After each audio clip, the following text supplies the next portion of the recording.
c'est un face à face. C'est du face à face clash. Désigné pour mourir, je te laisserai pas la place. C'est un face à face. C'est du face à face clash. Seul le meilleur des deux restera sur la place.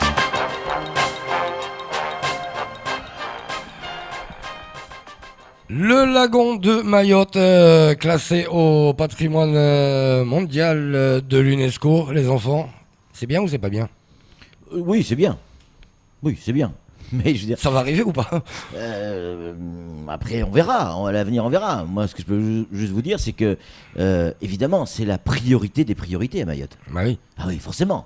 Je veux dire, voilà, on va classer le lagon, ou on espère classer le lagon à quelque chose qui ne rapportera pas de l'argent, mais va nous en coûter. On va classer un lagon dans lequel on envoie tous les matins notre pipi, notre caca, notre machine à laver, tous les matins dans le lagon. Après, on peut tous faire les beaux, les machins, etc. Ouais. On fait ça tous les matins.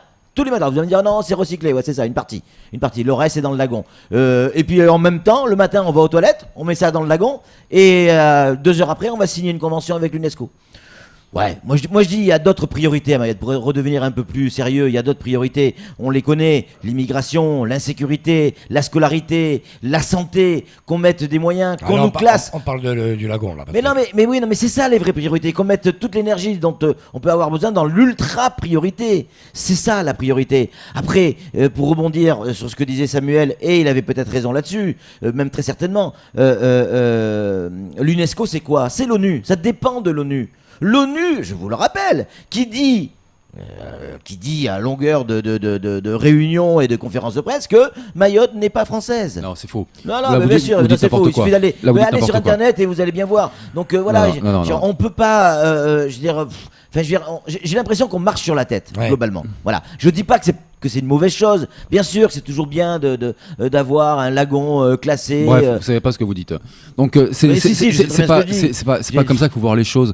Et vous aurez un lagon classé pour faire venir des quoi ça. Vous allez être très content. L'inscription au patrimoine mondial de l'UNESCO, de l'humanité, déjà, la première chose, c'est que ce sera une reconnaissance par les Nations Unies de l'appartenance de Mayotte à la France. Mais pas du tout. Si, mais pas du tout. On va reconnaître si nous sommes inscrits, si nous sommes inscrits, ce sera déjà la reconnaissance de Mayotte française. On va demander à la France de payer ce qui a payé. Ne me coupez pas la parole. Ce sera aussi, ça aura un effet levier. Mais si vous me laissez parler, je peux tout dire. Je peux tout dire.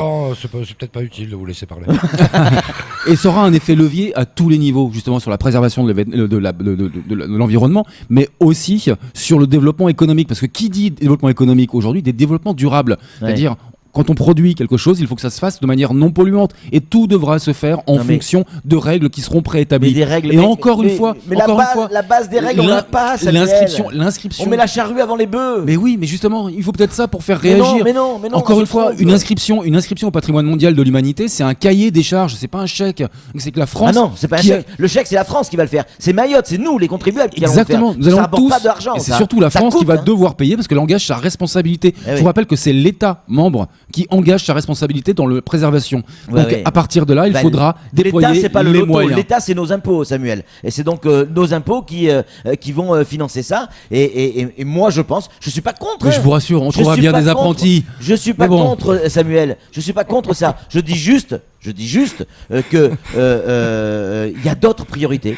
Il y a d'autres priorités. Ça c'est sûr. Il y a peut-être d'autres priorités. Vous êtes d'accord avec ça ? Si vous le prenez. Écoute, voilà. Et maintenant, vous allez encore une fois, ça se fait. Si on prend le problème, je vous dis tout à l'heure, si ça se fait, vous allez avoir un beau lagon classé au patrimoine mondial. Arrêtez de voir juste un beau lagon préservé. C'est ça, mais c'est tout un ensemble de choses. Et vous allez avoir un beau lagon bleu turquoise pour faire venir des croissants en quantité. Regardez l'incidence, Patrick. Et vous allez être très content. Et vous allez construire des écoles. Tiens, voilà, Jean-Pierre Labonnette. Oui, mais vous allez construire des écoles. Remettez votre bonnette, prenez le temps, reprenez votre souffle et laissez-moi parler. Laissez-moi parler. Mais je vous laisse parler, Samuel. Sauf qu'à un moment donné, j'ai l'impression qu'on marche sur la tête. Moi, quand je vois la problématique, il suffit juste de descendre dans la rue, aller voir les gens, comment ils vivent, regardez ce qui se passe, regardez autour de vous. Et est-ce que c'est ça la priorité ? Patrick, c'est un face-à-face ou c'est pas un face-à-face ? Non, c'est pas un face-à-face, c'est un monologue. Voilà. Oui, exactement. On va vous faire comme ça. Il y a de la pomme. Regardez ce qui vient de se passer avec la création de la réserve naturelle nationale. Oui. Justement, c'est déjà une avancée pour aller vers l'inscription au patrimoine mondial de l'humanité. C'est un préalable. Et à tous les niveaux, ce sera l'assainissement. L'assainissement, on ne pourra pas l'obtenir. De toute façon, on est européen, on ne peut pas faire autrement. Mais ce sera avoir un abattoir pour les bovins. De toute manière, ce sera avoir... mettre d'accord, Samuel, de toute manière, ce système n'est pas prêt de voir le jour. Vous le verrez pas, vos enfants non plus, et peut-être vos petits-enfants le verront. Alors moi, parce que vu le temps qu'il faut, je vous fiche mon billet. Ouais, aujourd'hui, on est mal barré. Ouais. Mais que dans 5 ans, c'est un billet de combien? Un billet de combien? 5 euros? Non, je vais bien jouer sur 5 euros. 22 centimes. Ça vaut pas plus. C'est un billet de 22 centimes. Ça vaut pas plus. Dans 5 ans, on peut espérer une inscription au patrimoine mondial de l'UNESCO. Justement, ma question elle est simple. Est-ce que ça va arriver ou est-ce qu'on se masturbe le cerveau? Ça va arriver. Parce qu'il va y avoir un appui diplomatique français, mais surtout, il ne faut surtout pas oublier une chose, c'est que pour que Mayotte ait intégré les régions ultra-périphériques européennes, et ce sera évoqué lors de la conférence en octobre prochain avec le président Emmanuel Macron, il a fallu l'unanimité des États membres. D'accord ? C'est tout de même 27 pays aujourd'hui.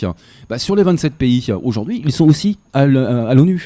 Ils ont un poids. Ils ne peuvent pas se contredire en disant ce poids, non, mais Mayotte n'est pas française. Les problèmes de Mayotte, par pitié. Mais encore une fois, et Patrick, à l'ONU, il n'y a guère que les Comores. Il n'y a guère que les Comores pour dire que Mayotte est comorienne. C'est un face à face, c'est du face à face clash.